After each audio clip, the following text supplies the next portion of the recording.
Você acredita que o dinheiro compra tudo? Arthur, um milionário arrogante, tinha certeza que sim, até o carro de luxo dele quebrar no meio do nada e ele dar de cara com a Maria Flor. O que acontece quando um homem é acostumado a mandar encontra uma mulher que não abaixa a cabeça para ninguém? O choque é garantido. Prepare o coração, porque essa história vai do ódio ao amor e revela um segredo do passado que vai deixar você arrepiado. É uma lição de vida que todo mundo precisa ouvir.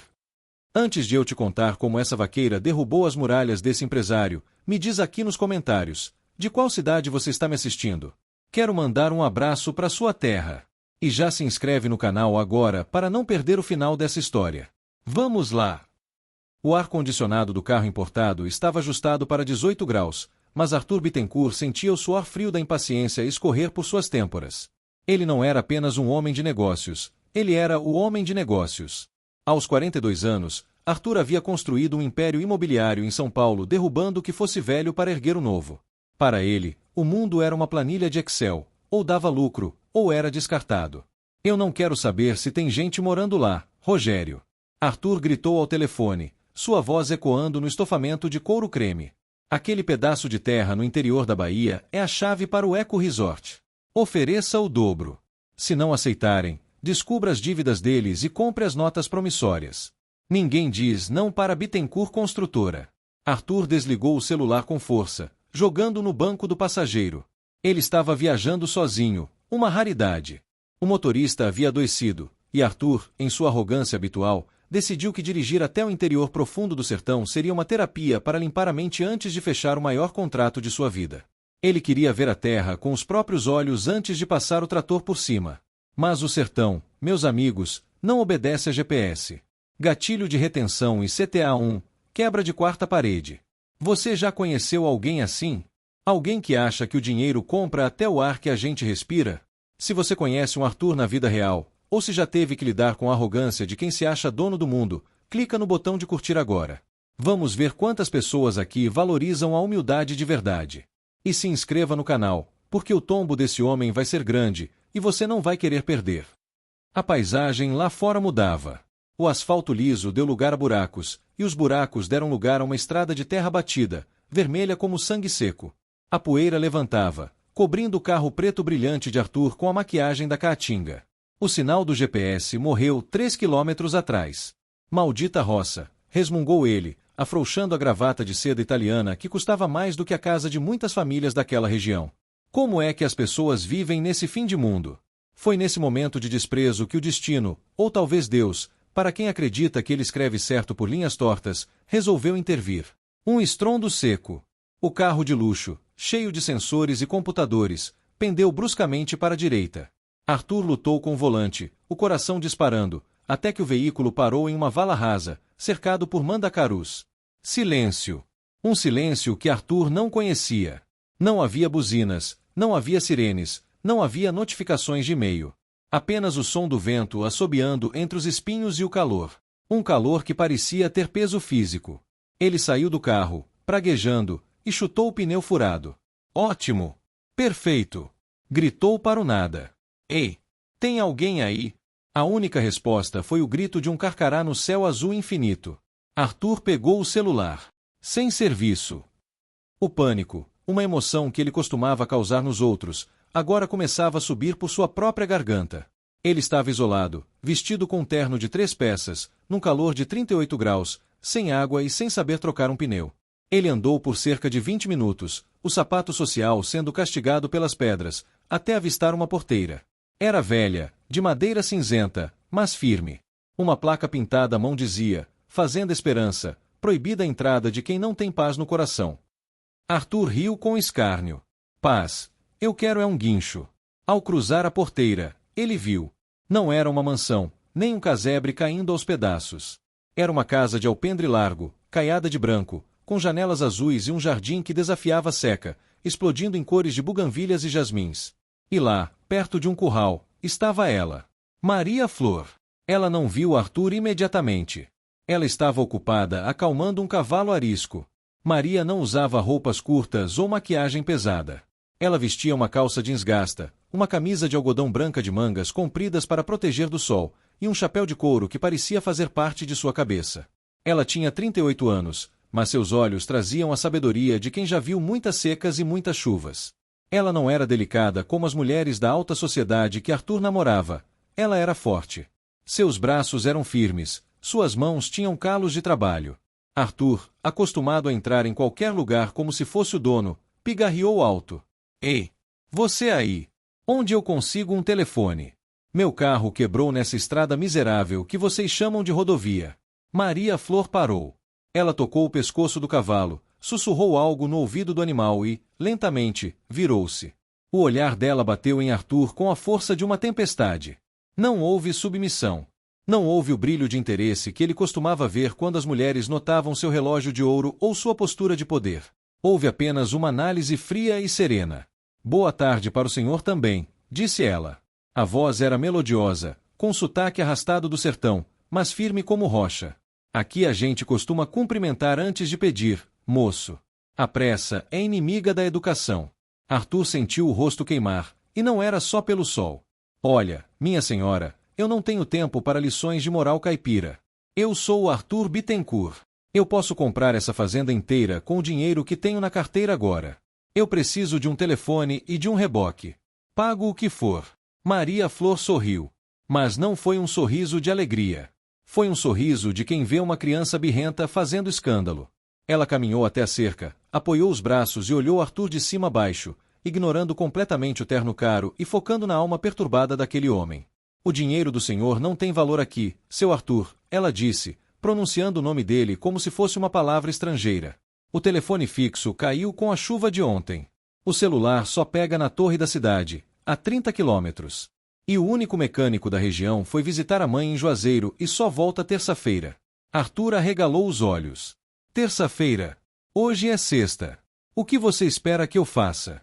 Maria Flor abriu a porteira do curral, montou no cavalo num movimento fluido e ágil que deixou Arthur boquiaberto, e olhou para ele lá de cima. Eu espero que o senhor aprenda a esperar. Ou pode tentar andar 30 quilômetros nesse sol com esse sapato de boneca. A escolha é sua. Se quiser água e um prato de comida, tem que pedir por favor. Se quiser continuar gritando, o sertão é grande e é surdo. Ela deu as costas, fez o cavalo trotar e se afastou, deixando o homem mais poderoso de São Paulo sozinho, com sede, e pela primeira vez na vida, completamente impotente. Gatilho de engajamento final e gancho para o bloco 2, Arthur ficou ali, paralisado. Ele nunca tinha sido tratado assim. A raiva pulsava em suas veias, mas a sede era maior. Ele teria que engolir o orgulho para sobreviver o fim de semana naquela terra esquecida por Deus? Ou será que ele descobriria que Deus estava mais presente ali do que em qualquer arranha-céu? Asterisco, meus amigos, o Arthur está prestes a descobrir que o dinheiro não compra o que a Maria Flor tem para ensinar. Você acha que ele vai aguentar o final de semana no sertão sem ar-condicionado e sem mandar em ninguém?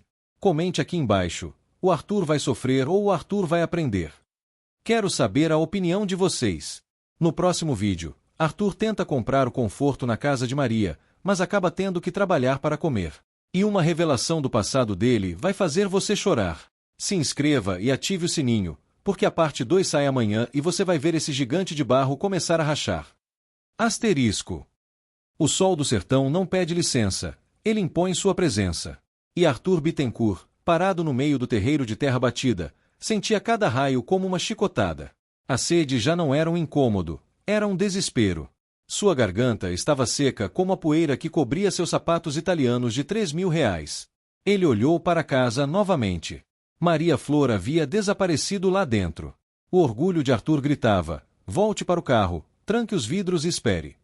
Mas o instinto de sobrevivência falava mais alto: você vai morrer seco aqui fora, seu idiota. Vencido, ele caminhou até a varanda. A sombra ali era um alívio quase divino. Ele bateu palmas, desajeitado, imitando o gesto que vira em filmes, pois nunca precisará bater na porta de ninguém, as portas sempre se abriam para ele. Dona Maria! Ele chamou, a voz rouca falhando. Eu preciso de água. Por favor. A porta se abriu. Maria Flor reapareceu. Ela não sorriu, mas também não havia escárnio em seu rosto. Havia apenas uma hospitalidade séria, aquela antiga, que não se nega a ninguém, nem ao pior inimigo. Nas mãos, ela trazia uma caneca de alumínio amassada e uma moringa de barro. A sede ensina a pedir por favor rapidinho, não é, seu Arthur? Disse ela, estendendo a caneca. Arthur pegou o recipiente com mãos trêmulas. A água estava fresca, incrivelmente fresca, com aquele gosto leve de barro que quem é da cidade desconhece, mas quem é da roça sabe que é o melhor sabor do mundo. Ele bebeu como se fosse o vinho mais caro de sua adega. O líquido escorreu pelo queixo, molhando o colarinho engomado, mas ele não se importou.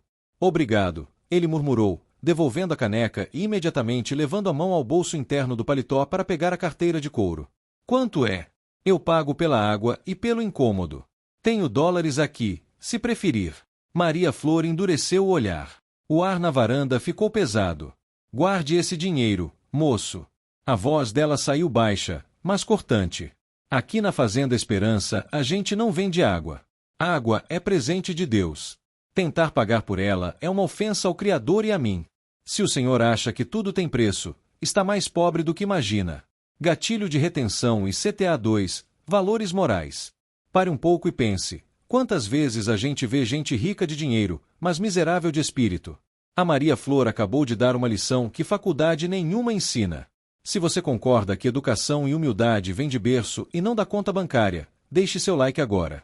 Vamos mostrar para o algoritmo que esse canal valoriza a gente de bem. E comenta aí, você aceitaria o dinheiro ou faria igual a Maria? Arthur recolheu a mão, sentindo-se estranhamente envergonhado, uma sensação nova e detestável para ele. Certo. Desculpe.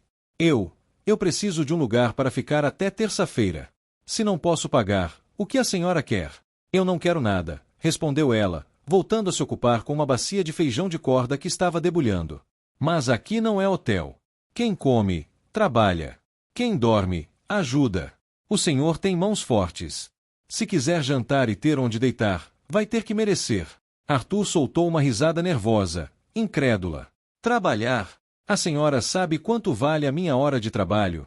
Eu ganho num telefonema o que essa fazenda não produz em 10 anos. Eu não vou trabalhar na roça. Maria Flor continuou debulhando o feijão, sem nem olhar para cima. Então o senhor pode jantar seus dólares e dormir coberto com seus cartões de crédito lá na estrada. O jantar sai às 6.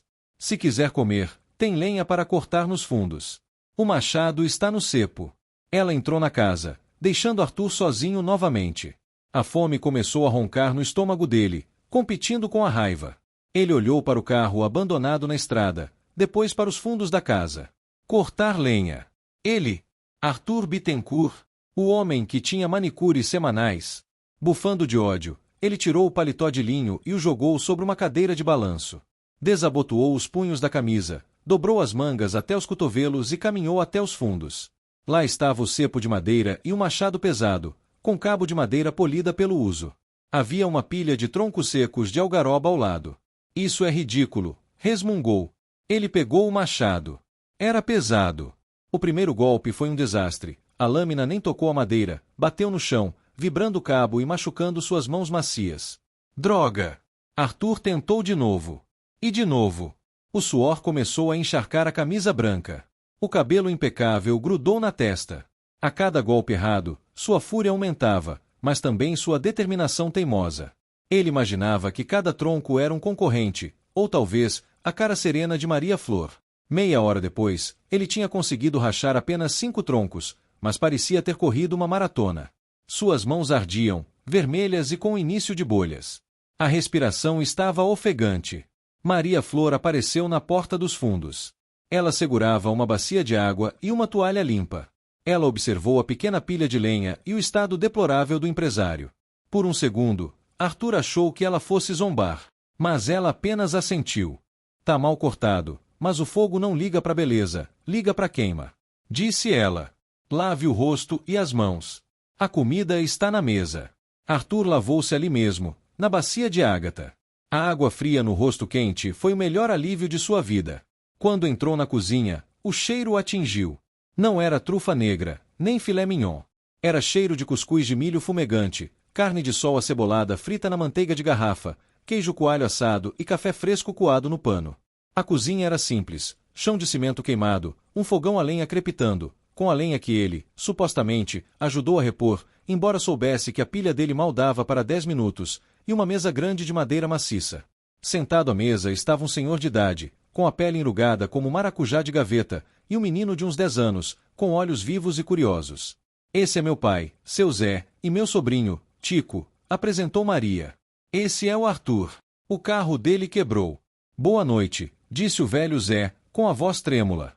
Sente, moço. Onde come um, comem 4. Arthur sentou-se num banco de madeira. Ele esperou que servissem seu prato, como nos restaurantes. Ninguém se mexeu. Tico o encarava. Maria Flor sentou-se e fez o sinal da cruz. Vamos agradecer, disse ela. Arthur, desconfortável, baixou a cabeça enquanto eles rezavam uma Ave Maria. Ele não rezava desde o funeral da mãe, há 15 anos. As palavras soaram estranhas, mas o silêncio respeitoso daquela família pobre diante da comida tocou algo enferrujado dentro dele. Quando começaram a comer, Arthur atacou o prato. A simplicidade dos sabores explodiu em sua boca. A carne salgada, o doce do milho. Ele nunca tinha comido nada tão verdadeiro. O senhor é da cidade grande, é? Perguntou Tico, de boca cheia. Sou. De São Paulo, respondeu Arthur, limpando a boca com um guardanapo de pano. E lá tem cavalo? Não como aqui. Lá tem carros. Muitos carros. E prédios que tocam as nuvens. Deve ser triste, disse o menino. Não ver o céu. Arthur parou com o garfo no meio do caminho. Triste. Ele vivia na cobertura de um dos prédios mais altos da América Latina. Ele via o céu, ouvia a poluição. Ele olhou para o menino, tentando formular uma resposta arrogante sobre progresso e economia, mas as palavras não saíram. O jantar terminou. Arthur sentia o corpo pesado de cansaço. Onde eu vou dormir? Maria Flor levantou-se e recolheu os pratos. Tem um quarto vago no final do corredor. Era do meu irmão. Não tem ar-condicionado, mas a janela dá para o nascente, é fresco. O banheiro é no quintal. Arthur estremeceu. Banheiro no quintal. Mas ele estava exausto demais para reclamar. Ele entrou no quarto pequeno. Havia uma cama de ferro com colchão fino, mas os lençóis cheiravam a alfazema e estavam impecavelmente brancos. Na parede, apenas um crucifixo e uma foto antiga de um homem sorrindo ao lado de um cavalo. Arthur deitou-se. O silêncio da noite no sertão era ensurdecedor. Grilos, corujas e o vento. Longe das luzes da cidade, a escuridão era total. Ele se sentiu pequeno. Minúsculo. Pela primeira vez em anos, Arthur Bittencourt estava sozinho com seus próprios pensamentos, sem distrações. E seus pensamentos não eram boa companhia. Ele virou-se na cama, inquieto. As bolhas nas mãos pulsavam. Foi quando ouviu. Vinha da sala. Uma melodia suave. Maria Flor estava cantando. Não era uma música de rádio. Era uma toada antiga, triste e bonita, sobre saudade e chuva. Arthur levantou-se silenciosamente e foi até a fresta da porta. Ele viu Maria sentada perto de um lampião, costurando uma camisa. A luz dourada iluminava o rosto dela, e ele notou, pela primeira vez, que ela era linda. Não a beleza plástica das modelos, mas uma beleza real, tátil. Mas o que chocou Arthur não foi a beleza dela. Foi o que estava sobre a mesa, ao lado da costura. Havia livros. Vários deles. E um deles, aberto, não era um romance barato. Era um livro grosso, de capa dura, sobre direito agrário e legislação de terras. O coração de Arthur falhou uma batida. O que uma vaqueira no meio do nada fazia estudando leis complexas de posse de terra? Um frio percorreu sua espinha. Aquele terreno, aquela fazenda. Será que ele tinha subestimado quem estava do outro lado da negociação? Maria parou de cantar bruscamente. Sem se virar, ela disse em voz alta: espiar os outros é feio, seu Arthur. Se perdeu o sono, a louça da janta ainda tá lá para lavar. Gancho final e CTA3, Arthur congelou. Ela sabia. E aquele livro, o que Maria Flor escondia? Por que uma mulher tão inteligente estava ali, vivendo daquela forma? Arthur foi para aquela região para tomar as terras de gente ignorante, mas parecia que acabará de entrar na cova de uma leoa. Asterisco, gente, vocês viram isso? O livro de direito agrário na mesa. A Maria Flor não é só uma vaqueira, ela está preparada. O Arthur achou que ia enganar uma caipira, mas o jogo virou. O que vocês acham que é o segredo dela? Será que ela é advogada? Ou está estudando para defender as terras dela do próprio Arthur? Não percam o bloco 3. O Arthur vai tentar bisbilhotar a vida dela e vai descobrir um segredo do passado que liga a família dele à família dela de um jeito terrível. Se inscreva agora, ative o sininho e compartilhe esse vídeo com quem ama uma reviravolta. Até amanhã. Asterisco. O galo não cantou apenas, ele gritou como se o mundo estivesse acabando. Eram 4:30 da manhã. Arthur acordou num sobressalto, o coração disparado, tateando o criado mudo em busca do celular para desligar o alarme que não existia. Sua mão bateu na madeira rústica e a realidade o atingiu. Ele não estava em sua cobertura nos jardins. Ele estava no quarto de um homem morto, numa fazenda no meio do sertão baiano. Ele tentou se sentar, mas um gemido escapou de seus lábios. Suas costas travadas, os ombros queimando e, principalmente, as mãos. Ao olhar para as palmas, viu as bolhas estouradas pelo esforço desajeitado com o machado na noite anterior. Maldita lenha, sussurrou, sentindo-se patético. A casa estava em silêncio, mas não vazia de sons. Ouvia-se o crepitar do fogão a lenha lá longe e passos leves. Arthur, movido por uma curiosidade que nem ele sabia explicar, levantou-se. Vestiu a camisa de linho amassada, que agora parecia uma fantasia ridícula naquele ambiente, e caminhou na ponta dos pés até a sala. A casa estava vazia. Pela janela, viu Maria Flor, seu Zé e o pequeno Tico saindo em direção ao curral. O sol ainda nem tinha nascido completamente, o céu era um degradê de roxo e laranja. Eles iam tirar o leite. Era rotina dura, inquebrável. Arthur estava sozinho na casa. O empresário Tubarão assumiu o controle. Se ele estava preso ali, precisava de informações. Precisava saber com quem estava lidando. Aquele livro de direito agrário não saía de sua cabeça. Conheça seu inimigo, seu pai sempre dizia. Ele foi até a mesa onde vira o livro na noite anterior. Ele não estava mais lá. Maria o havia guardado. Arthur olhou para os lados, sentindo a adrenalina do proibido. Ele começou a vasculhar a sala. Nas prateleiras simples, encontrou clássicos da literatura brasileira, Graciliano Ramos, Raquel de Queiroz, Euclides da Cunha. Livros velhos, manuseados, com anotações nas margens. Ela lê. E lê muito, murmurou Arthur, impressionado contra sua vontade. Isso complica as coisas. Não vou conseguir enganá-la com contratos cheios de letras miúdas. Seus olhos pousaram num móvel no canto da sala, sob um oratório cheio de santos de madeira. Era um baú de madeira de lei, escuro, trancado com cadeado antigo. Qualquer pessoa educada pararia ali. Mas Arthur Bittencourt construiu sua fortuna ignorando limites. Ele viu que a chave estava pendurada num prego atrás de uma imagem de São Jorge. Desculpe, São Jorge, ele disse, cínico, pegando a chave. Mas é apenas uma due diligence. Gatilho de retenção e CTA 1, curiosidade e ética. Asterisco pare agora. Seja sincero, se você estivesse preso na casa de um estranho que parece esconder algo sobre o seu negócio, você espiaria o baú ou respeitaria a privacidade? A atitude do Arthur é feia, é invasiva, mas é o que muita gente faria no desespero.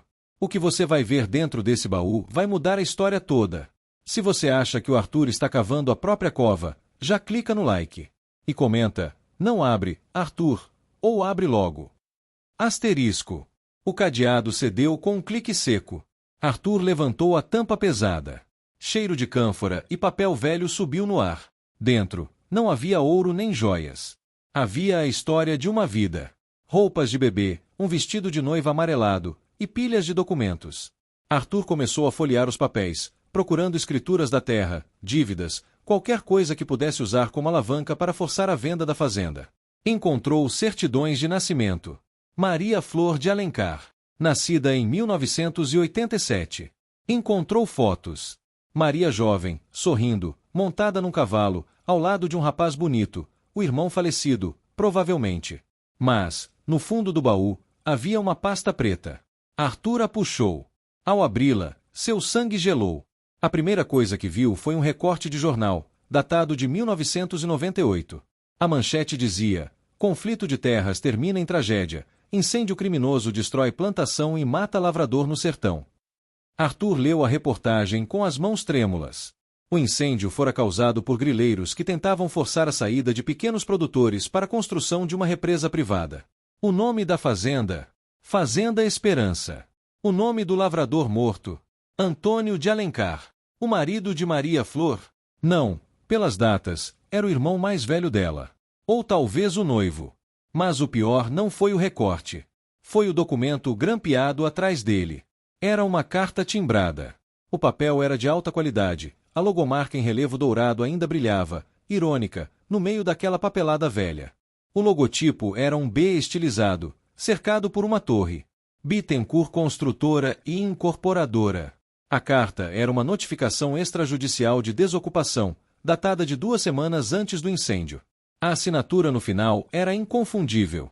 Larga, arrogante, feita com caneta tinteiro pesada. Rodolfo Bittencourt. O pai de Arthur. Arthur sentiu uma náusea violenta. Ele largou o papel como se estivesse pegando fogo. Não pode ser, ele balbuciou. Meu pai negociou essas terras. Ele sabia que o pai era implacável. Rodolfo Bittencourt tinha o lema de o progresso não para por causa de formigas. Mas causar um incêndio. Matar alguém. Arthur sempre achou que as histórias sobre a crueldade do pai eram exageros da concorrência. Ele continuou lendo. Havia boletins de ocorrência que nunca deram em nada. Havia cartas de Maria Flor, na época com apenas 20 anos, implorando por justiça, endereçadas ao Ministério Público, todas arquivadas. Arthur recuou, encostando-se na parede. Ele não era apenas um estranho ali. Ele era o herdeiro do monstro que destruiu aquela família. Ele estava bebendo a água, comendo a comida e dormindo sob o teto das pessoas que seu próprio pai tentou esmagar. De repente, o som de botas no alpendre. Arthur congelou. Ele jogou os papéis de volta na pasta, a pasta no baú, e baixou a tampa. O barulho da madeira batendo ecoou como um tiro na sala silenciosa. Ele tentou trancar o cadeado, mas seus dedos suados escorregavam. A chave caiu no chão. A porta da sala se abriu. A luz do sol invadiu o ambiente, criando uma silhueta na entrada. Era Maria Flor. Ela trazia um balde de leite fresco numa mão e um cabresto na outra. Ela parou. Os olhos dela, acostumados a notar o movimento de uma cobra no mato a metros de distância, focaram imediatamente em Arthur. Depois, desceram para o chão. Para a chave caída aos pés dele. Depois, para o baú, com a tampa levemente desalinhada. O silêncio durou uma eternidade. Foi mais pesado do que o calor do sertão. Arthur abriu a boca para inventar uma mentira, sua especialidade. Eu estava procurando uma aspirina. Eu vi um rato. Mas as palavras morreram na garganta. Diante daquela mulher, a mentira parecia suja demais. Maria Flor colocou o balde de leite suavemente no chão. Ela não gritou. Ela não correu para pegar uma espingarda. Ela apenas caminhou até ele, devagar. O cheiro de leite, de mato e de suor honesto emanava dela. Ela se abaixou, pegou a chave do chão. Levantou-se e encarou Arthur nos olhos. Ele viu, pela primeira vez, uma dor antiga no fundo daquelas íris castanhas. Uma dor que virou aço. Curiosidade mata, seu Arthur, disse ela, a voz perigosamente calma. Mas o que mata mais é a verdade. O senhor achou o que procurava. Ou achou o que temia. Arthur engoliu em seco. Eu não sabia, ele conseguiu dizer, a voz falhando. Sobre o incêndio. Sobre o meu pai. Maria Flor soltou um riso curto, sem humor. Ah, o senhor não sabia. É fácil não saber quando se olha o mundo de cima da cobertura, não é? O sangue seca rápido quando não é o nosso. Ela deu um passo à frente, invadindo o espaço pessoal dele, fazendo o grande empresário recuar. Aquele documento que o senhor viu tem a assinatura do seu pai. Mas a empresa agora é sua, não é? O sangue passa de pai para filho, mas a ganância também passa. Arthur sentiu o peso da acusação. Ele veio ali para comprar a terra. Para fazer exatamente o que o pai tentou, talvez de forma legal, mas com o mesmo fim, expulsá-los. Maria, ele tentou argumentar, tentou achar o negociador dentro de si. Não me chame de Maria como se fosse meu amigo, cortou ela. O café está na mesa. Beba. Coma. Porque a fome não tem culpa do caráter do homem. Mas saiba de uma coisa, Arthur Bittencourt, meu irmão morreu naquela terra queimada tentando salvar a safra. Eu jurei no caixão dele que nenhum Bittencourt jamais colocaria as mãos nessa fazenda de novo. Ela se aproximou do ouvido dele, sussurrando, o senhor está na cova do leão. E acabou de acordar a fera. Ela virou as costas e foi para a cozinha, deixando Arthur sozinho com o baú, a chave e a terrível certeza de que ele era o vilão daquela história. Gatilho de engajamento final e gancho para o bloco 4. O estômago de Arthur revirou. Ele olhou para as próprias mãos. Elas pareciam sujas, manchadas com algo que água nenhuma lavaria. Ele queria fugir, mas o carro estava quebrado e ele estava a quilômetros de qualquer lugar. Ele estava preso com a vítima de sua família. Asterisco, meu Deus. O clima pesou de vez. A Maria Flor sabe quem ele é desde o começo. Ou ela percebeu agora? E o Arthur? Como ele vai conseguir olhar na cara do seu Zé e do Tico sabendo que a empresa dele matou alguém da família? Vocês acham que o Arthur vai tentar fugir a pé ou vai tentar consertar o passado? No próximo bloco, o carro ainda não tem conserto, e uma tempestade terrível se forma no sertão. Arthur e Maria vão ficar presos na casa, e a natureza vai cobrar o preço. Uma emergência médica vai colocar a vida de alguém nas mãos do Arthur. Será que ele serve para salvar alguém ou só para destruir? Inscreva-se agora. A redenção, ou a queda final, está chegando. Ative o sininho para não perder a tempestade do bloco 4. Asterisco. O café da manhã foi um velório sem corpo.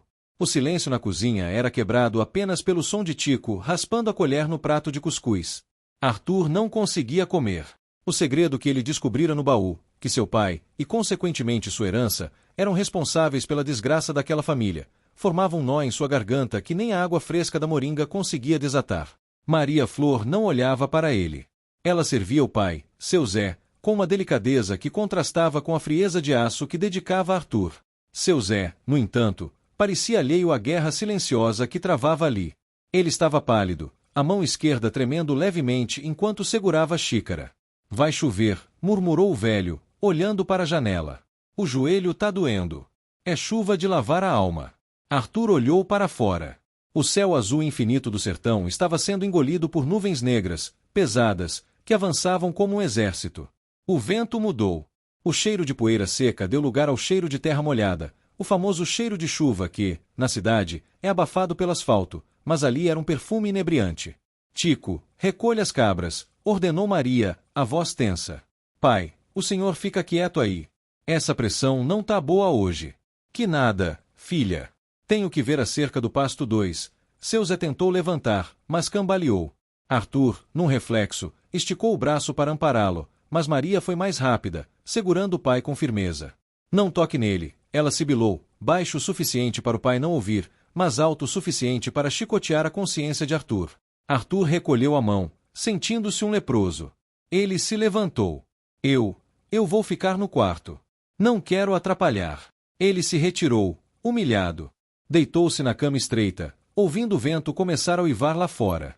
As telhas começaram a estalar. E então, o céu desabou. Não era uma chuva comum. Era uma tempestade sertaneja, violenta, desesperada, como se o céu estivesse chorando anos de seca em uma única hora. O barulho era ensurdecedor. Raios rasgavam a escuridão repentina do meio-dia, fazendo a casa tremer. Arthur tentou ler um dos livros da estante, mas não conseguia se concentrar. Assassino, a palavra ecoava em sua mente. Filho de assassino. De repente, um grito. Não foi o grito de uma cabra ou o som do vento. Foi um grito humano. Agudo. Desesperado. Pai! Arthur pulou da cama. O instinto falou mais alto que a vergonha. Ele correu para a sala. Vazia. A porta da frente estava aberta, batendo violentamente com o vento, deixando a chuva invadir o chão de cimento queimado. Ele correu para a varanda. A visibilidade era quase zero. A água caía como uma cortina cinza. Lá no meio do terreiro, na lama que se formava rapidamente, havia um vulto caído. E Maria Flor estava de joelhos ao lado, tentando erguer o corpo inerte de seu Zé. Arthur não pensou no terno, não pensou no sapato italiano, não pensou na sujeira. Ele correu. A chuva o encharcou em segundos, colando a roupa no corpo, o frio penetrando nos ossos. O que houve? Ele gritou, tentando superar o barulho do trovão. Maria olhou para ele. O rosto dela estava lavado pela chuva e pelas lágrimas. O ódio havia sumido, dando lugar ao pânico puro. Ele caiu. O coração. Ele pôs a mão no peito e caiu. Me ajuda, pelo amor de Deus, me ajuda. Arthur se ajoelhou na lama. Seu Zé estava desacordado, os lábios ficando roxos. Ele era magro, mas o peso de um corpo inerte é o peso da morte. Maria, sozinha, não conseguia levantá-lo. Segura as pernas. Comandou Arthur. Ele passou os braços por baixo das axilas do velho.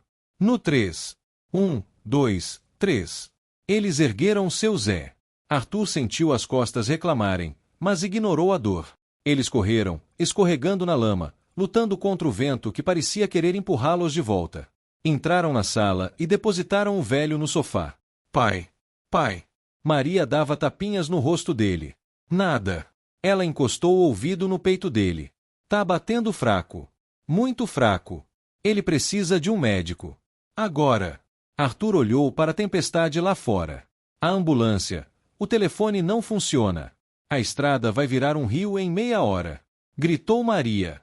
A caminhonete do vizinho tá quebrada. O único carro que anda é o seu. Arthur gelou. Meu carro. O pneu furou. A suspensão bateu. Eu não sei se ele anda. Maria Flor agarrou o colarinho da camisa molhada de Arthur e o puxou para perto. Os olhos dela eram fogueiras. Então conserte. O senhor disse que tinha dinheiro, que tinha poder. O seu dinheiro não compra a vida do meu pai, mas o seu carro é a única chance dele. Troque o pneu. Agora. Gatilho de retenção e CTA1, pressão emocional. Asterisco, respire fundo. A vida de um pai está nas mãos do homem cuja família destruiu o passado deles. É uma ironia cruel do destino. Você acha que o Arthur, o homem que nunca trocou uma lâmpada, vai conseguir trocar um pneu debaixo de uma tempestade, na lama, sob pressão de morte? Se você está torcendo para que ele consiga, não pelo Arthur, mas pelo seu Zé, clica no like agora. Vamos mandar energia positiva. E comenta, força Arthur, ou vai logo, homem. A vida do Zé depende desses próximos minutos. Asterisco. Arthur correu para fora novamente. A chuva açoitava suas costas. Ele chegou ao carro importado, que parecia um monstro de metal morto na beira da estrada. O pneu dianteiro direito estava estraçalhado. Ele abriu o porta-malas. Graças a Deus, havia um estepe. E um macaco hidráulico. E uma chave de roda. Ele jogou as ferramentas na lama. Vamos lá, Arthur. Pensa. Você viu o motorista fazer isso uma vez. Ele tentou encaixar o macaco. O chão estava mole. O macaco afundava na lama em vez de levantar o carro. Maldição! Ele gritou, chutando a lama. Ele precisava de uma base. Olhou em volta. Pedras. Ele precisava de pedras. Correu até a mureta do jardim, arrancou 2 pedras grandes, rasgando as unhas e cortando a mão na superfície áspera. Voltou correndo, colocou as pedras sob o macaco. Funcionou. O carro começou a subir. Agora, os parafusos. Arthur encaixou a chave de roda. Fez força. Nada. Estavam apertados por máquinas pneumáticas na fábrica. Ele empurrou com toda a força do braço. Nada. Ele subiu em cima da chave de roda, pulando com todo o seu peso. O parafuso cedeu com um estalo metálico. 1. Faltam 4. A chuva aumentava. A água escorria pelos olhos de Arthur, cegando-o. Ele estava coberto de barro vermelho da cabeça aos pés. Suas mãos sangravam onde a chave de roda tinha escapado e batido nos nós dos dedos. Ele chorava, misturando lágrimas com chuva. Por favor, Deus! Ele balbuciava. Ele, que só pedia lucros trimestrais, agora implorava pela vida de um velho camponês. Não deixa ele morrer por minha causa. Não deixa meu pai levar mais uma vida. Ele soltou o último parafuso. O pneu velho saiu. Ele pegou o estepe. Era pesado. Seus braços tremiam de exaustão. Ele tentou alinhar os furos. Errou. O estepe caiu na lama. Não. Ele gritou de frustração, um grito gutural, primitivo. Foi quando sentiu uma mão no seu ombro. Ele olhou para trás. Tico, o menino de 10 anos, estava lá, encharcado, segurando um pedaço de lona plástica sobre a cabeça de Arthur para proteger da chuva. O avô disse que o homem não desiste, disse o menino, tremendo de frio. Aquilo foi o combustível que faltava. Arthur limpou os olhos, pegou o pneu com uma fúria renovada e, num único movimento de adrenalina, encaixou a roda no eixo. Parafusou rapidamente. Baixou o carro. Jogou as ferramentas no porta-malas. Entrou no carro.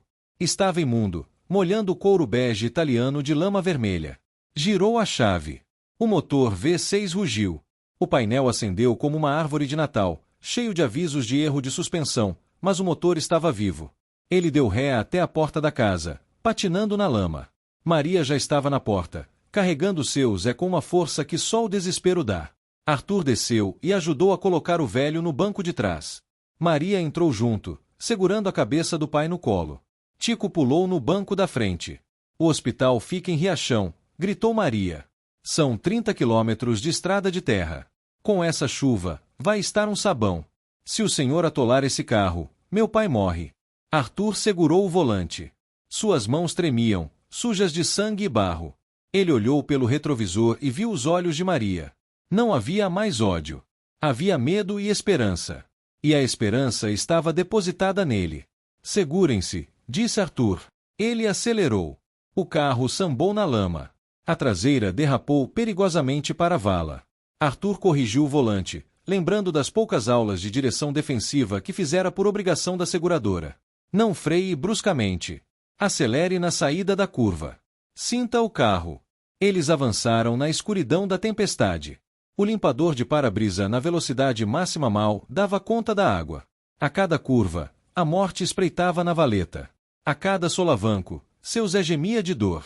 Mais rápido, Arthur! Gritou Maria. Ele tá parando de respirar. Arthur afundou o pé no acelerador. O carro de luxo, projetado para autobãs alemãs, voava sobre o barro do sertão brasileiro, guiado por um homem que, pela primeira vez na vida, não estava dirigindo para chegar ao topo, mas para salvar uma alma. De repente, um clarão.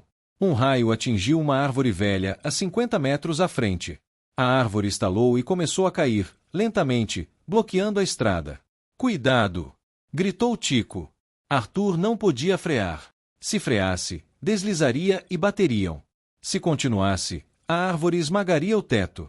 Havia apenas uma brecha, o barranco lateral, inclinado e cheio de pedras. Segurem firme! Arthur gritou e girou o volante para o barranco. Gatilho de engajamento final e gancho para o bloco 5. O carro inclinou perigosamente. 2 rodas saíram do chão. O mundo girou. Metal raspou em pedra com um guincho horrível. Por um segundo eterno, parecia que iriam capotar e morrer todos ali, na lama, abraçados pelo destino trágico dos Bittencourt e dos Alencar. Asterisco, meu Deus do céu! O coração disparou aqui. O Arthur jogou o carro no barranco. Será que ele consegue passar ou vai acabar tudo em tragédia? Gente, o Arthur mudou. Vocês viram ele pedindo a Deus? Vocês viram ele sangrando para trocar aquele pneu? Esse não é mais o empresário arrogante do começo. Mas será que essa mudança foi tarde demais? O carro vai capotar. O seu Zé vai aguentar o impacto. O bloco 5 vai ser decisivo. Vamos para o hospital, se eles chegarem vivos. E lá, numa sala de espera fria, Arthur vai ter que contar a verdade para Maria. Não perca por nada. Se inscreva, ative o sininho e compartilhe com sua família. A gente se vê amanhã na continuação dessa tempestade. Asterisco. O som de metal rasgando pedra foi agudo, de trincar os dentes. O carro de luxo inclinou tanto que Tico gritou, tapando os olhos. Por um segundo que pareceu durar uma vida inteira, a gravidade brigou com a engenharia alemã. Arthur segurou o volante com tanta força que seus nós dos dedos ficaram brancos, a respiração presa na garganta. Com um baque surdo e violento, as 4 rodas encontraram o chão novamente. O carro quicou, a suspensão rangeu como se fosse partir ao meio, mas continuou avançando. Eles haviam passado pelo tronco caído. Estavam vivos. Estamos chegando! Gritou Arthur, mais para si mesmo do que para os outros. Aguente firme, seu Zé! Não ouse morrer no meu carro. A cidade de Riachão surgiu entre a cortina de chuva como um borrão cinzento. Não havia ninguém nas ruas, a tempestade havia expulsado todos para dentro de casa. Arthur não respeitou lombadas, não respeitou placas de pare. Ele buzinou freneticamente, invadindo a entrada de emergência do pequeno hospital municipal Santa Rita, freando bruscamente debaixo da marquise de concreto. Antes mesmo de o carro parar totalmente, Maria Flor já estava abrindo a porta traseira. Ajuda! Pelo amor de Deus! Um médico! O grito dela ecoou pelo pátio vazio, cortando o barulho da chuva. 2 enfermeiros saíram correndo com uma maca velha, as rodas rangendo no piso de cerâmica. Arthur saltou do carro, ignorando a dor lancinante nas mãos cortadas, e ajudou a puxar seu Zé para fora. O velho estava pálido, a pele fria e úmida, os lábios num tom assustador de azul. Parada respiratória? Perguntou um enfermeiro, já começando a massagem cardíaca ali mesmo. Ele tem sopro. O coração dele é fraco. Respondeu Maria, chorando, segurando a mão inerte do pai enquanto a maca corria pelos corredores de paredes descascadas. Eles sumiram atrás das portas duplas da emergência. Acesso restrito. Arthur ficou para trás. Ele parou no meio do corredor de entrada. O silêncio repentino, quebrado apenas pelo zumbido de uma lâmpada fluorescente que piscava, foi um choque. Ele olhou para si mesmo. O terno de $3.000 estava arruinado, coberto de lama vermelha, graxa e sangue. Seus sapatos italianos eram 2 blocos de barro. Ele cheirava a suor e chuva. Tico estava encolhido num banco de plástico azul, tremendo de frio e medo. O menino olhava para Arthur com olhos arregalados. Arthur, movido por um instinto que desconhecia, caminhou até o garoto, tirou o paletó molhado e colocou sobre os ombros pequenos. Ele é forte, Tico. Ele é sertanejo, disse Arthur, a voz rouca. Sertanejo não desiste fácil. Arthur sentou-se ao lado do menino. A adrenalina começou a baixar, dando lugar a uma exaustão profunda. Ele encostou a cabeça na parede fria e fechou os olhos. O que eu estou fazendo aqui? Ele pensou. Eu deveria estar em reuniões, assinando contratos, demitindo incompetentes. E aqui estou eu, rezando para um Deus que ignorei por décadas, pedindo pela vida de um homem que eu vim despejar. Você já passou por isso? Aquele momento horrível em uma sala de espera de hospital, onde o tempo não passa e a gente promete mudar de vida se tudo der certo. Se você já sentiu esse aperto no peito e sabe que nessas horas o dinheiro não vale nada, deixa seu like aqui. Vamos fazer uma corrente de oração pelo seu Zé nos comentários. Escreve aí, força Zé. Passaram-se horas. Ou talvez minutos. O tempo em hospitais tem sua própria medida. A porta da emergência se abriu. Arthur levantou-se num salto. Era Maria Flor. Ela parecia ter envelhecido 10 anos nas últimas 2 horas. Seus olhos estavam vermelhos, inchados, mas ela não chorava mais. Ela caminhou lentamente até a máquina de café no canto da sala, pegou um copo de plástico com as mãos trêmulas, mas não bebeu. Arthur se aproximou, receoso. Maria! Ela se virou. O olhar dela varreu Arthur de cima a baixo. A lama, o sangue seco, a preocupação genuína no rosto daquele homem que, horas antes, era o inimigo. Estabilizaram ele, disse ela, a voz fraca. O médico disse que foi um infarto massivo. Se tivéssemos demorado mais 5 minutos, Arthur, ele estaria morto. Arthur soltou o ar que nem sabia que estava prendendo. Graças a Deus. Maria deu um passo à frente, diminuindo a distância entre eles. O cheiro de éter do hospital se misturava com o cheiro de terra que ainda emanava deles. Você salvou a vida dele, disse ela. Você trocou aquele pneu com as mãos sangrando. Você dirigiu como um louco naquele barro. Você arriscou a sua vida no barranco. Por quê? A pergunta pairou no ar. Por quê? Arthur olhou para as próprias mãos machucadas. Porque era a coisa certa a fazer. Não minta para mim agora, disse Maria, firme. Não depois de tudo. Você viu o que estava no baú. Você sabe quem você é. Você sabe quem foi o seu pai. Arthur engoliu em seco. A hora da verdade. Não havia para onde fugir. O hospital era um lugar de verdades nuas e cruas. Eu sei, admitiu ele, baixando os olhos. Eu sou Arthur Bittencourt, filho de Rodolfo. O homem que mandou queimar a fazenda de vocês. O homem responsável pela morte do seu irmão. O nome Bittencourt soou como um palavrão naquele ambiente estéril. Tico, no banco, levantou a cabeça ao ouvir o nome, mas não entendeu a gravidade. Eu vim aqui para comprar a terra, continuou Arthur, as palavras saindo rápidas, dolorosas. Eu vim para fazer o Eco Resort. Eu achei que vocês eram apenas números, obstáculos. Mas então, o acidente, a sua casa, o jantar, o baú. Ele levantou o rosto e encarou Maria. Havia lágrimas nos olhos dele, lágrimas de vergonha. Eu não sabia do incêndio, Maria. Eu juro pela memória da minha mãe. Meu pai, ele era um homem difícil, cruel nos negócios, mas eu nunca imaginei que ele fosse um assassino. Quando eu vi aqueles papéis, eu me senti sujo. E quando seu pai caiu, eu só queria lavar essa sujeira. Eu queria, por um minuto, não ser um Bittencourt. Eu queria ser apenas um homem que ajuda outro homem. Maria Flor sustentou o olhar dele. Ela procurava qualquer traço de mentira, qualquer sinal do empresário manipulador. Mas só via um homem quebrado, coberto de barro, despido de sua armadura de arrogância. O sangue carrega herança, Arthur, disse ela, suavemente. Mas não carrega destino. Seu pai fez o que fez. Mas hoje, foi a sua mão que levantou o meu pai da lama. Foi o seu carro que trouxe ele para a vida. Ela estendeu a mão e tocou, levemente, as feridas na mão de Arthur. O toque foi elétrico. Eu não posso esquecer o que sua família fez. A cicatriz do meu irmão nunca vai fechar. Mas eu também não posso esquecer o que você fez hoje. Hoje, você pagou uma parte da dívida. Não com dinheiro, mas com suor e coragem. Arthur sentiu um nó na garganta se desfazer. Não era o perdão total, ele sabia. Mas era uma trégua. Uma chance.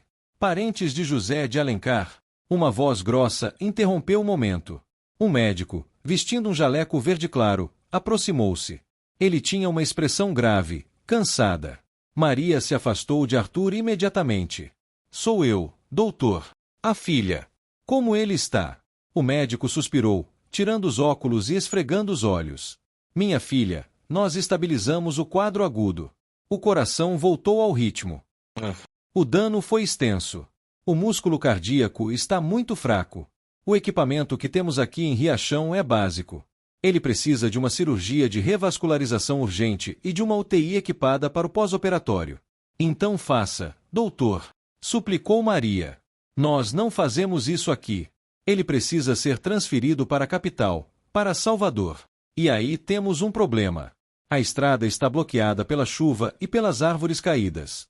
A ambulância não passa. E ele não aguenta uma viagem de 6 horas sacolejando em estrada de terra mesmo se passasse. Maria empalideceu. O que o senhor está dizendo? Estou dizendo que ele precisa de um transporte aéreo. Um helicóptero UTI. E precisa ser nas próximas 4 horas. Senão, o coração não vai aguentar a noite. Maria levou as mãos à boca, sufocando um soluço. Helicóptero. Doutor, nós somos da roça.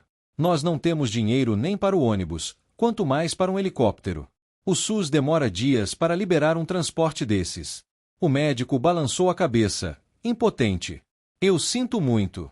Eu já fiz o pedido, mas com essa chuva e a burocracia, é quase impossível chegar a tempo. Vocês devem se preparar para o pior. Entrem e se despeçam. O mundo de Maria desabou ali, no corredor frio. Ela olhou para Tico, depois para a porta da emergência. O pai ia morrer por falta de recursos.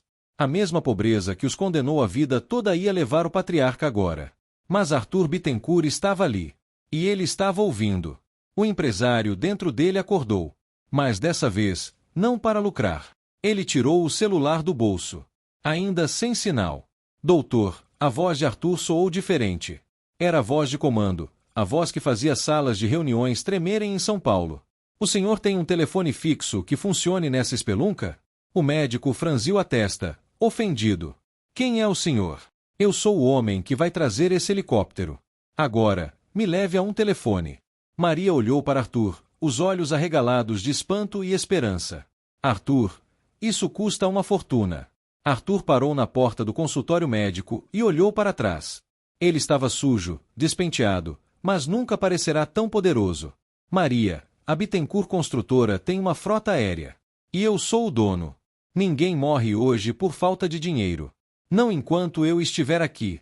Asterisco arrepiou aí. O jogo virou. O dinheiro que era o vilão da história agora pode ser a salvação. Mas será que vai dar tempo?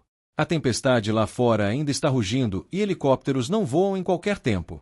Arthur está prestes a mover céus e terras, literalmente. Mas será que o piloto vai aceitar voar na tempestade? E como a Maria vai lidar com o fato de dever a vida do pai ao dinheiro que ela tanto despreza? A parte 6 vai ser de tirar o fôlego. Se você quer ver esse helicóptero pousando e o milagre acontecendo, se inscreve no canal agora. Ativa o sino, porque amanhã a gente vai voar alto. Asterisco. O telefone de baquelite bege do consultório médico parecia pesar 1 tonelada na mão de Arthur. Ele discou o número de emergência da sua diretoria de logística em São Paulo. O sinal chamou 1, 2, 3 vezes. Atende, maldito, sussurrou ele, batendo o pé sujo de lama no chão limpo do consultório. Bittencourt Logística, plantão, atendeu uma voz sonolenta. Aqui é Arthur Bittencourt. Código vermelho. Identificação Alfa 01. A voz de Arthur mudou. Não era mais o homem que pedia água na porta da fazenda. Era o imperador dando ordens aos seus generais. Houve um barulho de cadeira sendo arrastada e teclados sendo batidos freneticamente do outro lado da linha. Senhor Arthur, desculpe. O sistema mostra que o senhor está Incomunicável na Bahia. Esqueça o sistema. Eu preciso do helicóptero executivo, o Bell 429, aqui em Riachão do Jacuípe. Agora. Tenho um paciente infartado. Prioridade máxima. Destino: Hospital Aliança em Salvador.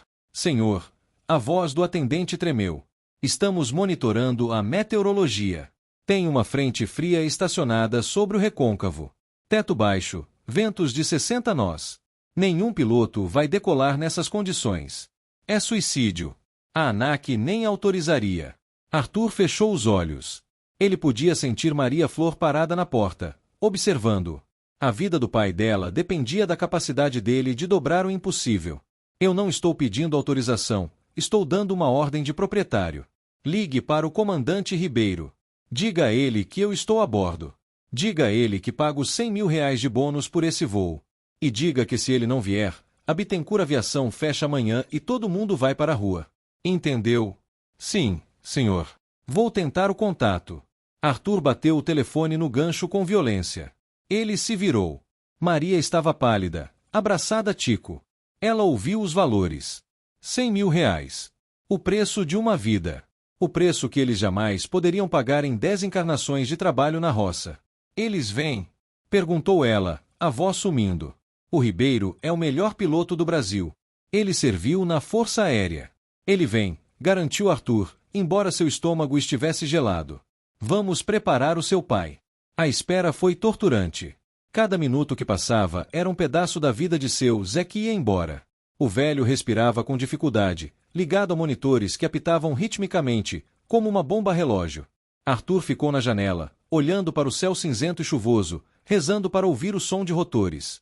40 minutos depois, um som grave começou a competir com o trovão. Tuk-tuk-tuk-tuk. O som aumentou até fazer as janelas vibrarem. Ele veio. Arthur soltou o ar. Vamos! A transferência foi caótica. O helicóptero pousou num campo de futebol enlameado ao lado do hospital, levantando um spray de água e barro que cegava todos. A porta lateral se abriu e 2 paramédicos da equipe privada de Arthur saltaram, vestidos com macacões laranja impermeáveis. Não houve burocracia. O comando de Arthur atropelou tudo. Colocaram a maca com seu Zé, Maria e Tico subiram, aterrorizados com o barulho e o vento. Arthur subiu por último, sentando-se de frente para Maria. O piloto, comandante Ribeiro, olhou para trás. Ele estava tenso. Senhor Arthur, vamos ter que voar baixo e contornar a tempestade. Vai balançar muito. Só nos tire daqui, Ribeiro. E pouse naquele hospital. A decolagem foi um soco no estômago. O aparelho subiu rápido, balançando violentamente com as rajadas de vento. Tico começou a chorar, tapando os ouvidos. Maria fechou os olhos, segurando a mão do pai com tanta força que os dedos ficaram brancos. Ela rezava o Pai Nosso em voz alta, mas o barulho do motor engolia as palavras. Arthur olhou para ela.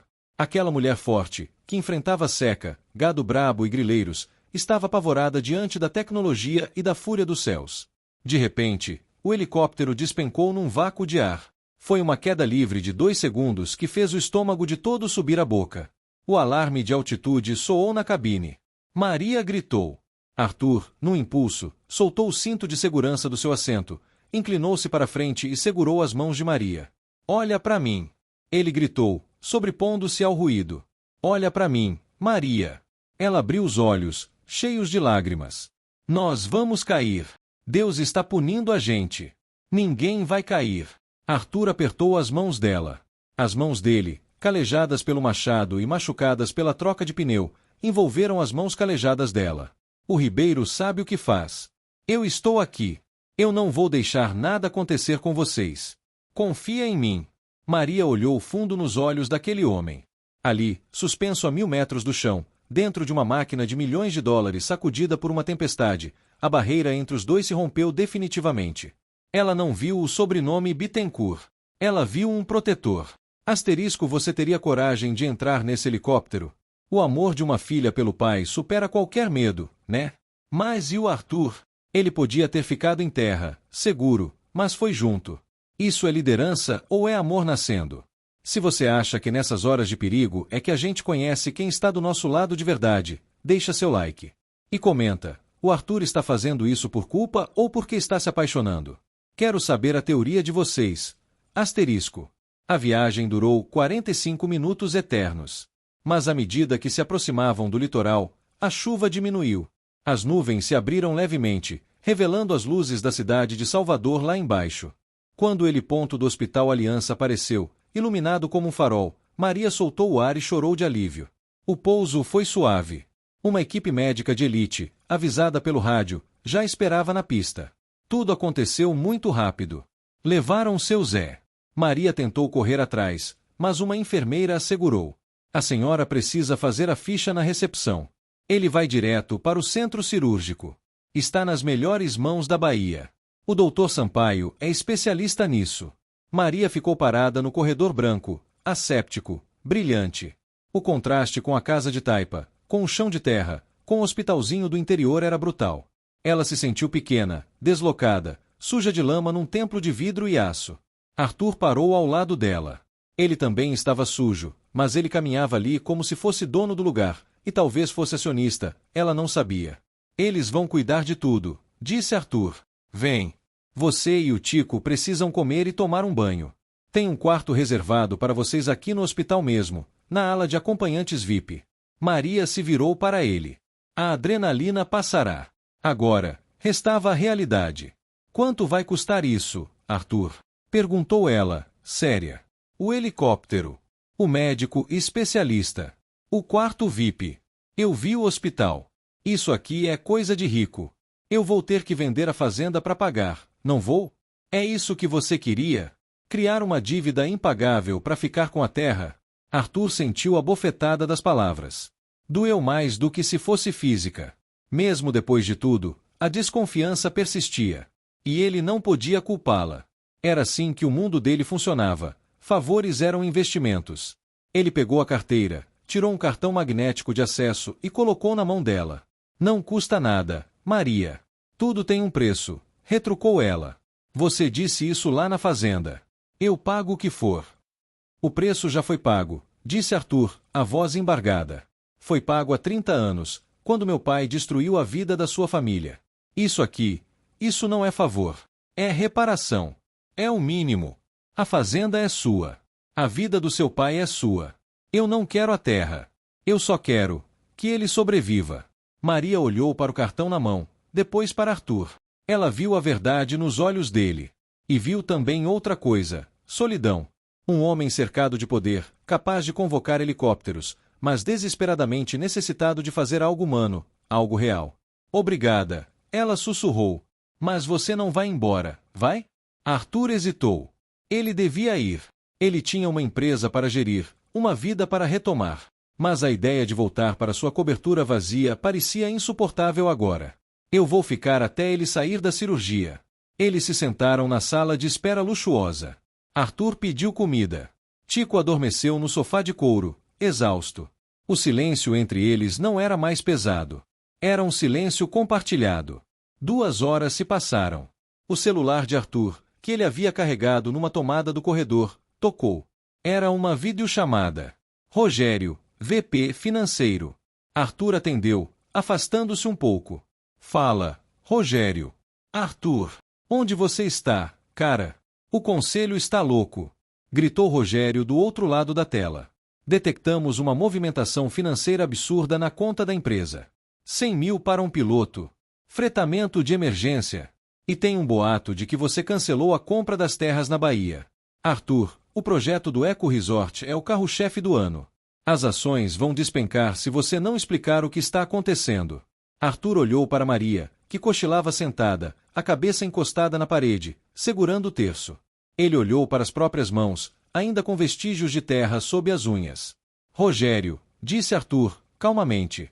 Cancele o projeto do resort. O quê? Você ficou maluco? Já investimos milhões em estudos. O terreno é perfeito. O terreno tem dono, Rogério. E tem história. Não vamos construir nada lá. Procure outro lugar. Arthur, o conselho vai pedir a sua cabeça. Eles vão alegar insanidade. Você não pode simplesmente. Eu sou o acionista majoritário, Rogério.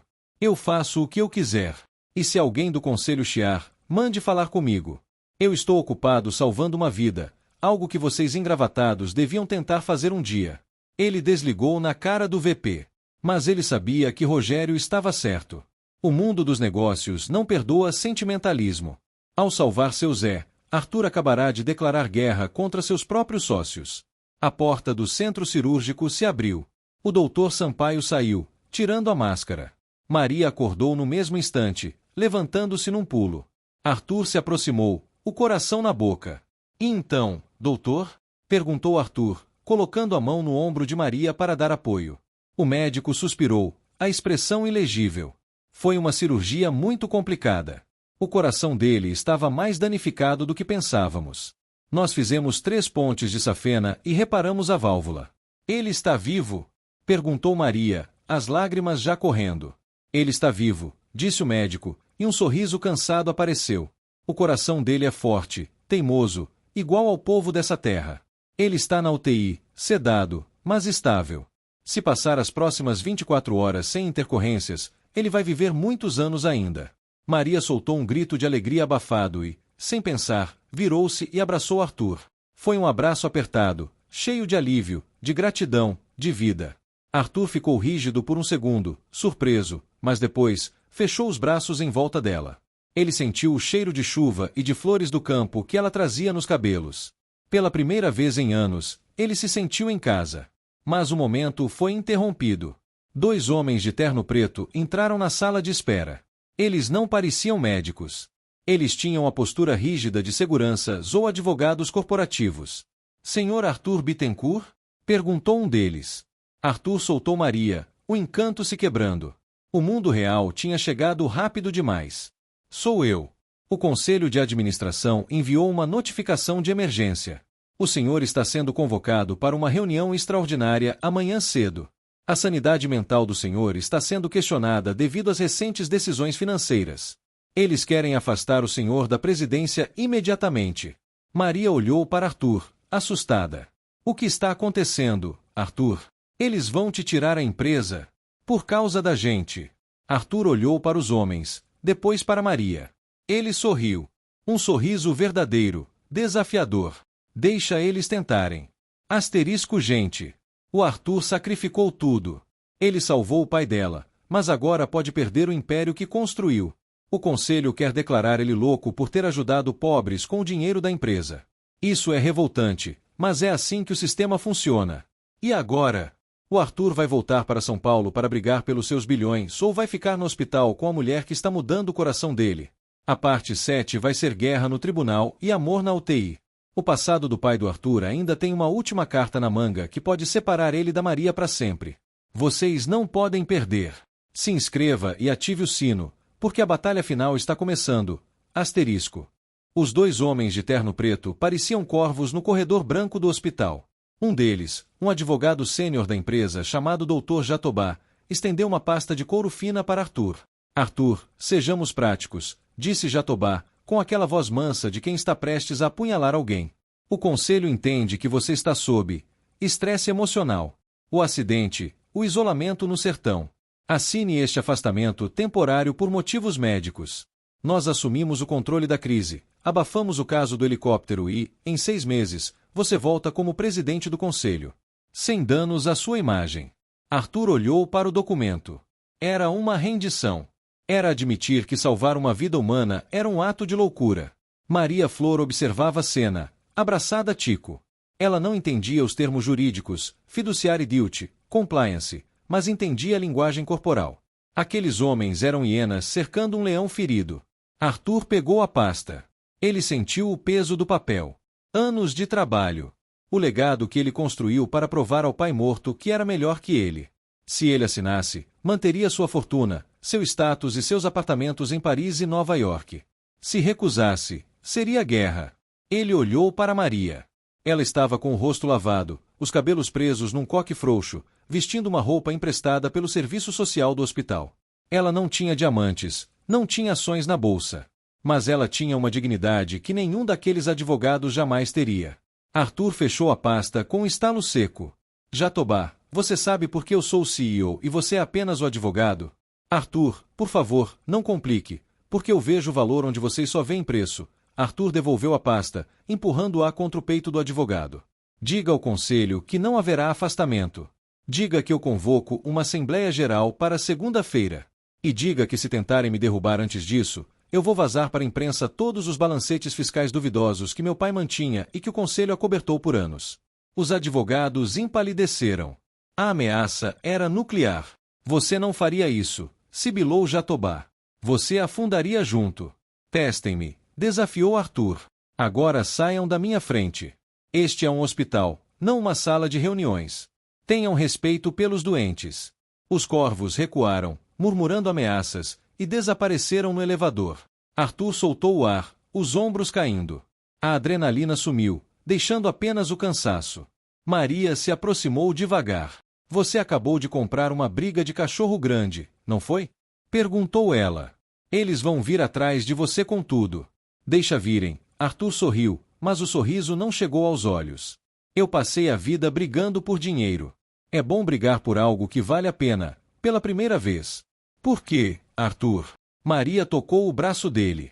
O toque queimou a pele dele, um calor bom. Por que arriscar tudo por um velho que você nem conhece e uma vaqueira que te tratou mal? Arthur olhou nos olhos dela. Aquele castanho profundo do sertão que parecia puxá-lo para dentro. Porque quando eu estava naquele carro, na chuva, eu percebi que se eu morresse ali, ninguém ia chorar de verdade. Iam brigar pela herança, iam fazer notas de pesar no jornal, mas ninguém ia sentir falta. E quando eu vi você lutando pelo seu pai, eu vi o que é amor de verdade. Eu quero ser o homem que merece esse tipo de amor, Maria. Nem que seja por um dia. O clima pesou. Uma atração magnética puxava os dois.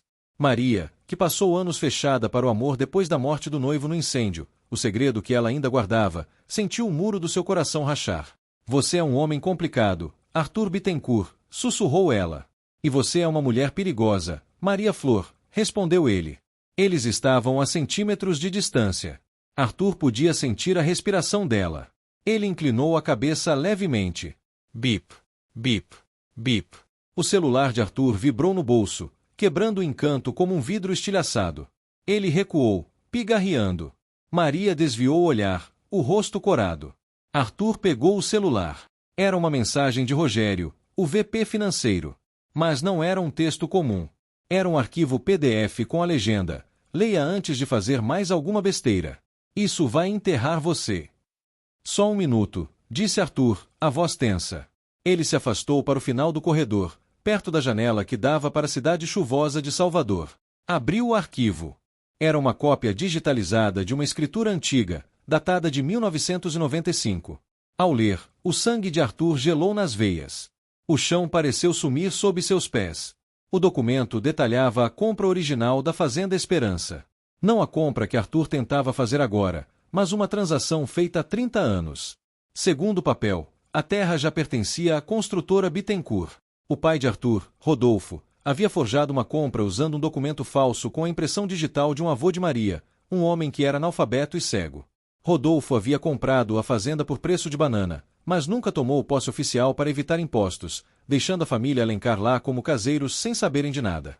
Mas o golpe final, o que fez Arthur sentir vontade de vomitar, estava na última página. Havia 2 assinaturas na escritura fraudulenta. A de Rodolfo Bittencourt e a de Arthur Bittencourt. Arthur olhou para a data. 1995. Ele tinha 18 anos na época. Ele se lembrou. O pai o levará ao cartório no dia do seu aniversário de 18 anos. Assine aqui, filho. São papéis para o seu fundo fiduciário. Presente do papai. Arthur, jovem, rico e ingênuo, assinou pilhas de documentos sem ler. Ele havia assinado a fraude. Legalmente, ele era cúmplice. Ele era o dono da terra que roubou da família de Maria. E pior, ele era coautor do crime de estelionato e falsidade ideológica. O celular tocou na mão dele. Rogério. Arthur atendeu, trêmulo. Você leu? Perguntou Rogério, a voz fria. Isso é loucura. Eu não sabia o que estava assinando. Eu tinha 18 anos. Não importa pro juiz, retrucou Rogério. O fato é, a terra é da empresa. A família da Maria está lá ilegalmente há 30 anos, segundo esse papel. Se você cancelar o projeto do Eco Resort e tentar dar a terra a ela, a auditoria vai pegar esse documento. Vai virar escândalo público. CEO da Bittencourt doa a terra fruto de fraude para amante. Você vai preso, Arthur. Estelionato, lavagem de dinheiro, formação de quadrilha. De 5 a 10 anos de cadeia. Arthur encostou a testa no vidro frio. Ele estava encurralado. O que você quer, Rogério? O conselho tem uma proposta final. Você volta para São Paulo agora. Assina a ordem de despejo imediata da família Alencar. Nós construímos o resort. A papelada antiga fica enterrada nos arquivos mortos para sempre. Você continua rico e livre. E a Maria? Arthur olhou para ela lá no fundo do corredor, brincando com Tico. A Maria vai para a rua. Ou você dá um dinheiro por fora para ela sumir. Mas a terra é nossa. Ou você despeja ela, ou você vai para a cadeia e perde a empresa. Escolha. Arthur desligou o telefone. O mundo girava. Há 5 minutos, ele era o herói. Agora, ele descobriu que era o vilão supremo. Ele tinha a prova do roubo assinada com o próprio punho. Se ele contasse a verdade para Maria, ela o odiaria para sempre. Você roubou a terra do meu avô. Se ele mentisse e a despejasse para se salvar, ele mataria a alma dela e a dele. Ele caminhou de volta até ela. Ele parecia um fantasma. Maria levantou a cabeça e sorriu ao vê-lo. Aquele sorriso confiante que ele conquistara a duras penas. Está tudo bem? Perguntou ela. Era a empresa de novo? Arthur olhou para aquele rosto honesto. Ele tinha que escolher entre a liberdade dele e a justiça para ela. Entre ser o empresário Bittencourt ou ser o homem que trocou o pneu na chuva. Maria. A voz dele falhou. Eu preciso ir a São Paulo. Agora. Agora. E o meu pai? Ele pode acordar a qualquer momento. Eu não posso ficar. Arthur endureceu o rosto, vestindo a máscara de frieza para esconder o desespero. Se ele desabasse ali, contaria tudo, e seria preso antes de conseguir resolver qualquer coisa. Tenho que resolver a situação da empresa. O helicóptero vai me levar de volta. O sorriso de Maria desapareceu. A desconfiança voltou, sombria. Você vai voltar para eles. Para os homens de terno. É mais complicado do que você pensa, disse ele, evasivo. Fique aqui. Cuide do seu pai. Eu entrarei em contato. Ele deu as costas. Ele precisava sair dali antes que começasse a chorar. Arthur. Maria chamou. Ele parou, mas não se virou. Você disse que o preço já tinha sido pago. Você mentiu. Arthur fechou os olhos com força. Uma lágrima solitária escorreu, misturando-se à sujeira em seu rosto. O preço nunca é pago, Maria. Juros compostos. Ele saiu caminhando rápido pelo corredor, deixando a mulher que amava para trás, entrando no elevador sozinho. Enquanto as portas de metal se fechavam, ele viu Maria Flor parada, pequena no meio do corredor, olhando para ele como se estivesse vendo um estranho novamente. Asterisco caramba! Que situação impossível! O Arthur caiu na armadilha do próprio pai. Vocês entenderam o drama? Se ele for honesto, ele vai preso e perde tudo.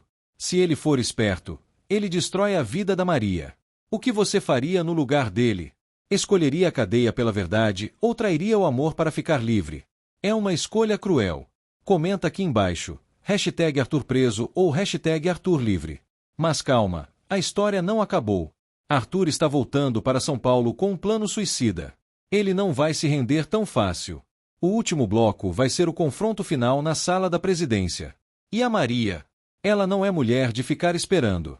Ela vai descobrir algo que vai fazer ela pegar um ônibus para São Paulo e invadir aquele prédio de vidro. O final vai ser explosivo. Inscreva-se agora para não perder o desfecho dessa saga. Asterisco. São Paulo amanheceu cinza, como se a cidade estivesse de luto. No 45º andar da Torre Bittencourt, a sala de reuniões parecia um aquário de tubarões. O ar-condicionado estava gelado, mas o suor escorria pelas testas de 12 homens engravatados sentados ao redor da mesa de mogno de 10 metros. Arthur Bittencourt estava de pé na cabeceira. Ele havia tomado um banho no banheiro privativo do escritório e vestira um terno novo, trazido por sua assistente. Barba feita, cabelo alinhado. A imagem perfeita do poder. Mas, por dentro, ele ainda sentia o cheiro de barro e éter do hospital. Então, Arthur, começou Rogério, o VP financeiro, girando uma caneta Montblanc entre os dedos. Podemos encerrar esse circo? Você assina o despejo daquelas pessoas, nós enterramos a fraude de 1995, e o conselho esquece a sua aventura com o helicóptero. Simples. Negócios são negócios. Arthur olhou para a vista panorâmica da cidade. prédios, concreto, poluição, dinheiro. Ele olhou para a pasta sobre a mesa. A ordem de despejo. A sentença de morte da esperança de Maria Flor. Vocês têm razão, disse Arthur, a voz calma. Negócios são negócios. E o negócio da Bittencourt sempre foi construir. Mas meu pai construiu sobre alicerces podres. E eu fui o cimento burro que segurou tudo isso. Chega de filosofia, Arthur, retrucou o Dr. Jatobá, o advogado. Assine. Ou a Polícia Federal recebe a denúncia anônima sobre a fraude hoje mesmo. Arthur sorriu. Ele colocou a mão no bolso e tirou o celular. Sabe, Jatobá, eu aprendi uma coisa interessante no sertão. Quando você encontra uma cobra venenosa, você não negocia com ela. Você corta a cabeça. Arthur tocou na tela do celular. Na parede atrás dele, a enorme tela de LED de 100 polegadas se acendeu. Não era uma apresentação de PowerPoint. Era uma transmissão ao vivo. O logotipo no canto da tela era de um dos maiores canais de notícias do Brasil. E o título da matéria dizia: Urgente, CEO da Bittencourt convoca coletiva e promete revelações bombásticas. O que você fez? Rogério levantou-se, derrubando a cadeira. A imprensa está lá embaixo, no saguão, disse Arthur, checando o relógio. Eu desço em 5 minutos. Vou entregar à imprensa e ao Ministério Público todos os documentos da fraude de 1995. Vou confessar que assinei sem ler aos 18 anos. Vou assumir a culpa. O silêncio na sala foi absoluto. O som do ar-condicionado parecia um furacão. Você está louco! Gritou um conselheiro. Você vai ser preso. Vai destruir a empresa.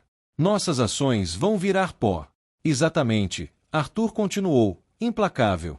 As ações vão despencar. A empresa vai enfrentar uma investigação criminal. E adivinha quem assinou os balanços que encobriram essa fraude nos últimos 10 anos? Vocês. Todos vocês. Arthur se apoiou na mesa, encarando Rogério nos olhos. Se eu cair, eu levo o conselho inteiro comigo. Eu vou para a cadeia como o delator que tentou limpar a empresa. Vocês vão para a cadeia como os cúmplices que tentaram me chantagear. Eu tenho as gravações dessa reunião. O pânico se instalou. Homens que controlavam bilhões agora tremiam como varas verdes. O que você quer? Perguntou Jatobá, derrotado. Pelo amor de Deus, Arthur, o que você quer para cancelar essa coletiva? Arthur pegou a ordem de despejo e a rasgou lentamente, em pedaços bem pequenos, deixando o papel cair como neve sobre o carpete caro. Eu quero a renúncia de todos vocês. Agora. Eu vou nomear um novo conselho. E quero que a empresa assine, neste momento, um termo de doação e reparação histórica, transferindo a titularidade da Fazenda Esperança de volta para a família Alencar, com uma indenização de R$5 milhões por danos morais e materiais causados pelo incêndio de 1998. 5 milhões. Engasgou Rogério. Sai do meu lucro pessoal, disse Arthur. E mais uma coisa, o projeto Eco Resort está cancelado. No lugar dele, a Bittencourt vai financiar uma cooperativa agrícola para os pequenos produtores da região, gerida por eles mesmos. Sem fins lucrativos para nós. Isso é suicídio comercial. Não. Isso é o preço da minha liberdade. E da liberdade de vocês. Arthur olhou para a porta. Vocês têm 2 minutos para assinar as cartas de renúncia e o acordo da fazenda. Ou eu desço e conto para o mundo como o respeitável Rogério comprou seu iate com dinheiro desviado de obras públicas. Sim, eu sei disso também. Um por um, os tubarões baixaram a cabeça. Canetas riscaram o papel freneticamente. Em 10 minutos, Arthur tinha o controle total da empresa e, mais importante, tinha a escritura limpa da Fazenda Esperança nas mãos. Ele não desceu para a coletiva. Ele mandou a assessoria dizer que a empresa passaria por uma reestruturação ética. Arthur sentou-se na cadeira da presidência. Ele estava exausto. Ele havia perdido quase metade de sua fortuna pessoal naquelas negociações. Ele provavelmente enfrentaria processos civis por anos. Mas ele nunca se sentiu tão rico. Vocês sentiram o peso dessa jogada? O Arthur foi all-in. Ele arriscou a própria liberdade para encurralar os corruptos. Isso que é virada de mesa.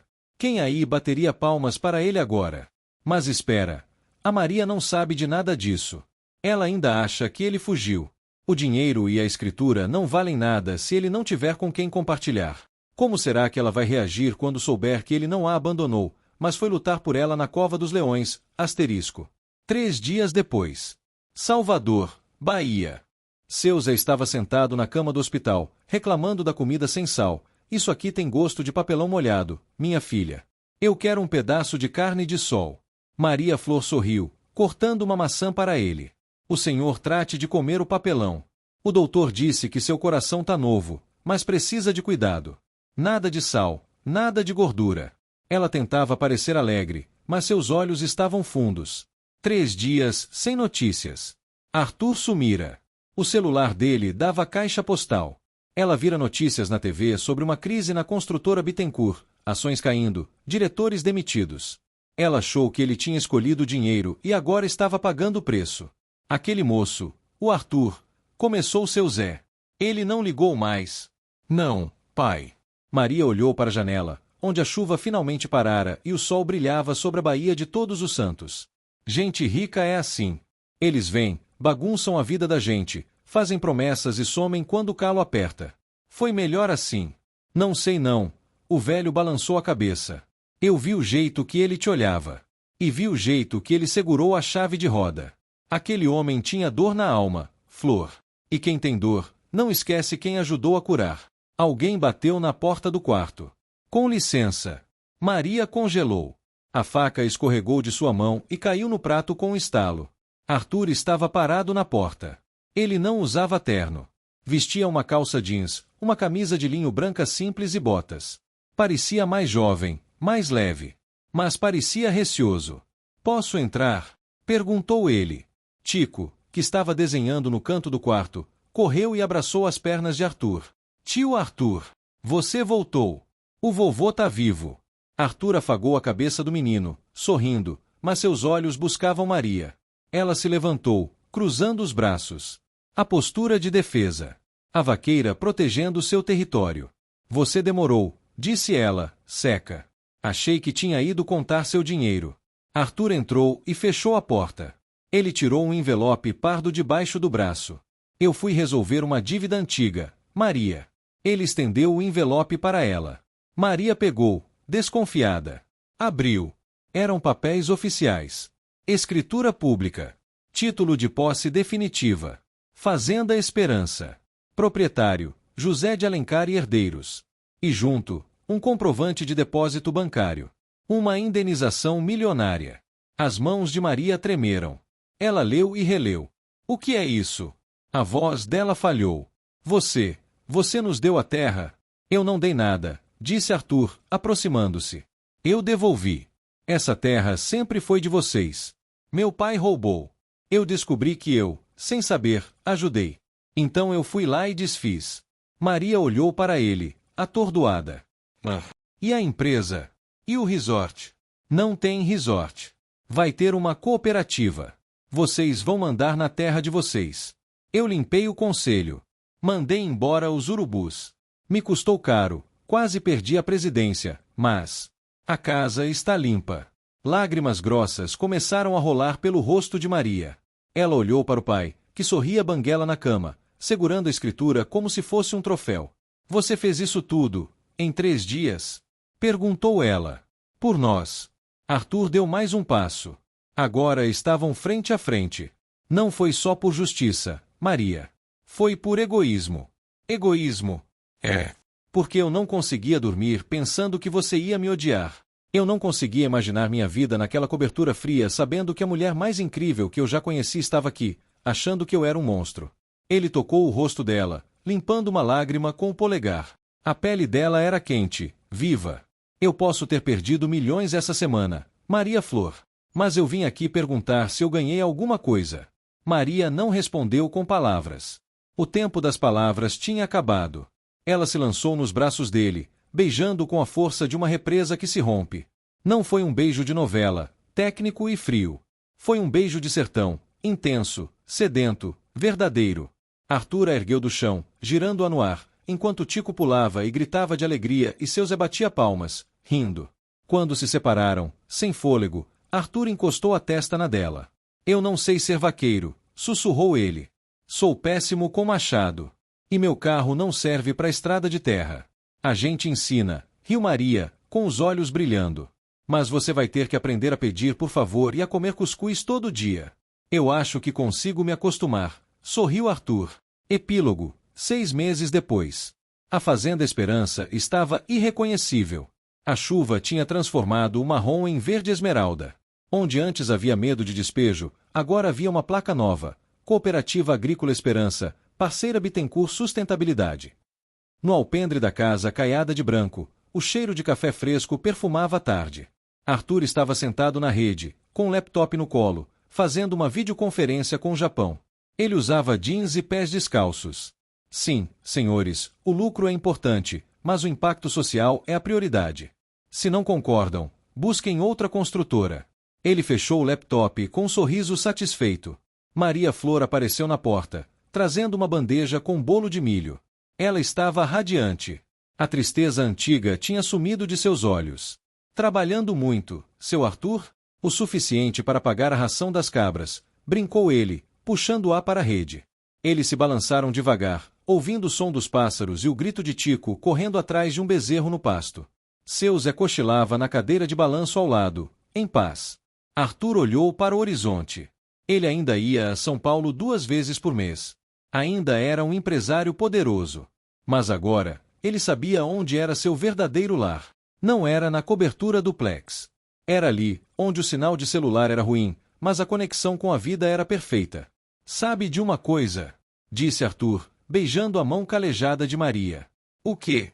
Aquele pneu furado foi a melhor coisa que já me aconteceu. Maria sorriu, deitando a cabeça no ombro dele. Foi Deus, Arthur.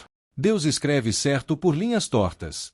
E às vezes, ele usa até um empresário teimoso para fazer um milagre. E assim, entre o sertão e a cidade grande, as muralhas caíram. Não com tratores ou explosivos, mas com a força simples e avassaladora de um coração que aprendeu a bater no ritmo da terra. Asterisco. E assim termina a nossa saga. Quem diria que o Arthur, aquele chato do começo, ia virar esse homem incrível?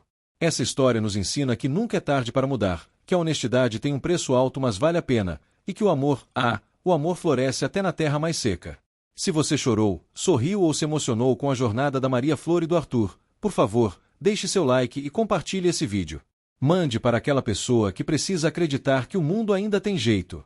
E me conta aqui nos comentários, qual foi a sua parte favorita? O resgate na chuva? O beijo no hospital? Ou o Arthur enfrentando os tubarões? Eu leio todos os comentários. Muito obrigado por acompanhar essa história comigo. Fiquem com Deus, e até a próxima aventura, asterisco.